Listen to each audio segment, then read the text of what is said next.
بسم الله الرحمن الرحيم، وصلى الله وسلم على حبيبنا محمد وعلى آله وصحبه أجمعين، وبعد.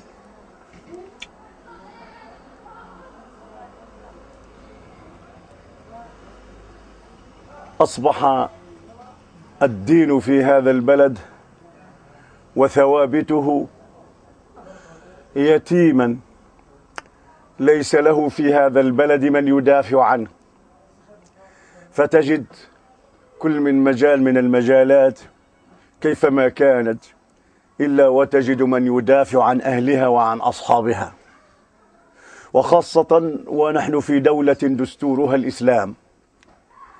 فحتى نتلائم مع دستورنا كان الأولى والبديهي أن ثوابت هذا الدين ينبغي أن تصان، وينبغي لمؤسسات هذه الدولة كلها أن تنتفض من أجل الذود عن ثوابت هذا الدين. وهذا هو المأمول في بلد تاريخه الإسلام ودستوره الإسلام، ووجود إمارة للمؤمنين ترعى وتحمي هذا الدين وثوابت هذا الدين.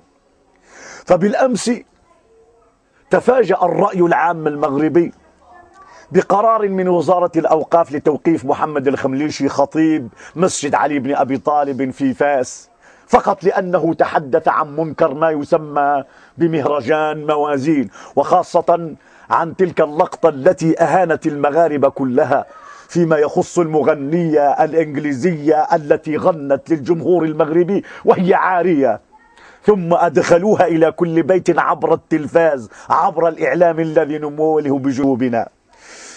هذا الأمر أصبح يتكرر، وأصبحت الأمور في مسألة الإساءة إلى ثوابتنا تستفحل، إلى درجة أن الشعب المغربي أصبح يسأل كل صادق: ما هذا الذي يحدث في هذا البلد؟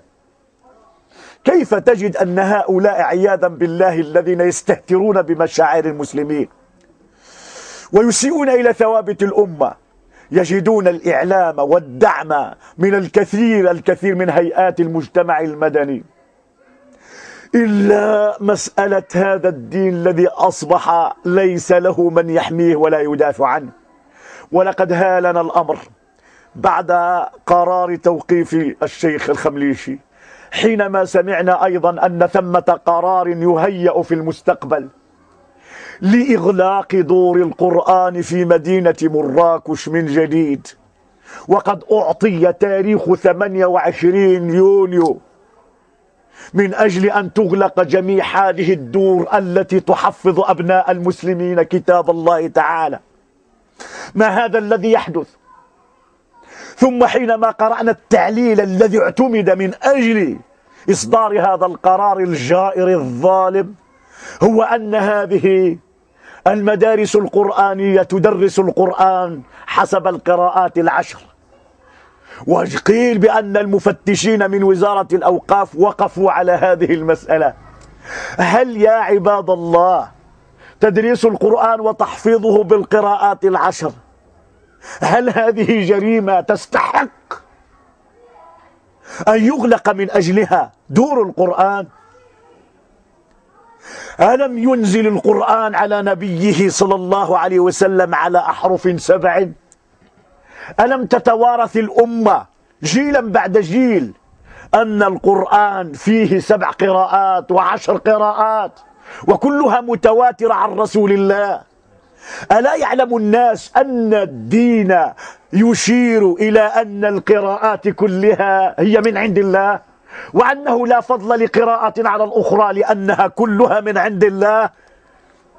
ثم كيف يمكن أن يستصدر قرار لإغلاق دور القرآن فقط لأنها تدرس القرآن بالروايات العشر أو ال7؟ أليس هذا الأمر ينبغي أن يشجع؟ أليس فيه في المغرب ما يماثله؟ أليس في مدينة مراكش جرت الاستعدادات لفتح جامعة ومعهد لتدريس القرآن بالروايات العشر؟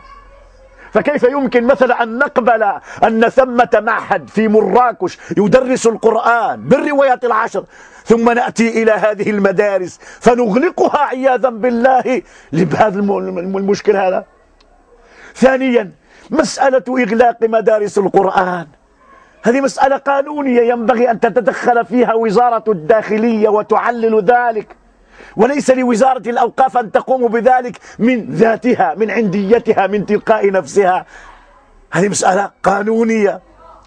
المسألة الثالثة، سبحانك ربي سبحانك، كيف تتصادف مسألة إغلاق القرآن مع اقتراب شهر رمضان، كما أغلقت دور القرآن من قبل في شهر رمضان للسنوات الماضية، الشهر الذي أنزل فيه القرآن، وينبغي أن نكرم فيه أهل القرآن وحفظة القرآن ومن يعلم الناس القرآن.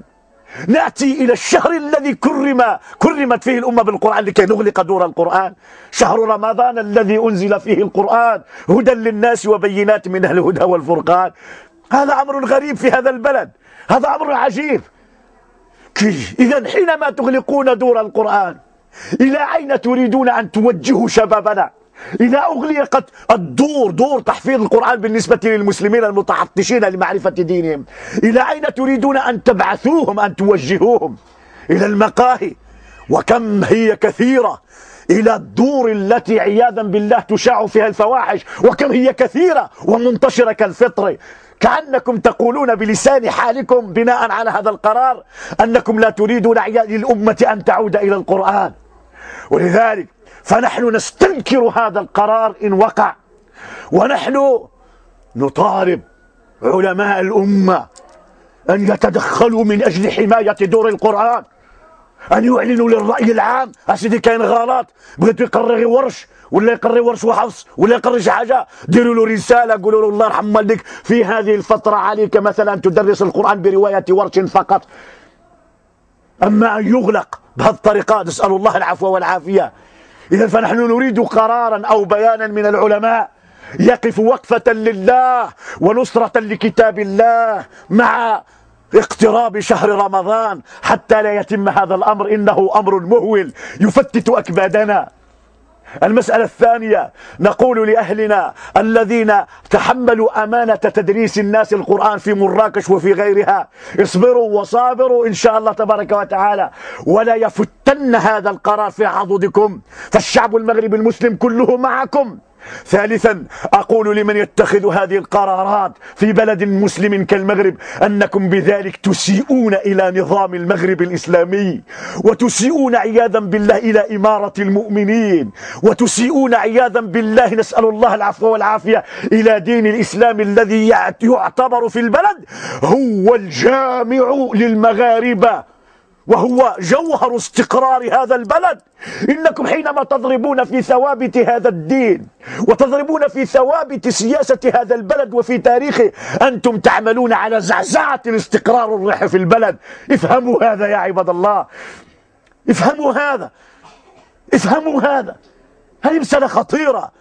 ولذلك فنحن ندعو الله تعالى سبحانه أن يتعقل هؤلاء، وأن تتم الأمور إن شاء الله تبارك بطريقة توافقية، وأن يتم الاجتماع إن شاء الله تبارك وتعالى بين هؤلاء وهؤلاء حتى يتفق على مسألة يتم بموجبها الإبقاء على دور القرآن في شهر رمضان، فإنكم بذلك تشوهون سمعة بلدنا حتى في الخارج. المغرب معروف منذ القدم أنه إن شاء الله تبارك حصن للقرآن، فلماذا يشاع عنا عبر الإعلام أننا إنما نغلق دور القرآن في شهر رمضان؟ كيف سينظر إلينا المسلمون من غير هذا البلد؟ لا حول ولا قوة إلا بالله. يعرفون عنا فقط والعياذ بالله، نسأل الله العفو، السياحة الجنسية، ويعرفون عنا تصدير الرقيق الأبيض، ويعرفون عنا هذه الأمور. وإذا تعلق الأمر بالدين يعرفون عنا أننا إنما نقوم بإغلاق دور القرآن في شهر رمضان. لا حول ولا قوة إلا بالله العلي العظيم. فنسأل الله سبحانه عز وجل ألا يتم هذا الأمر، ونسأل الله سبحانه عز وجل أن يوفق المسؤولين في هذا البلد لخدمة هذا الدين حتى لا يحدث ما لا قدر الله سبحانه عز وجل.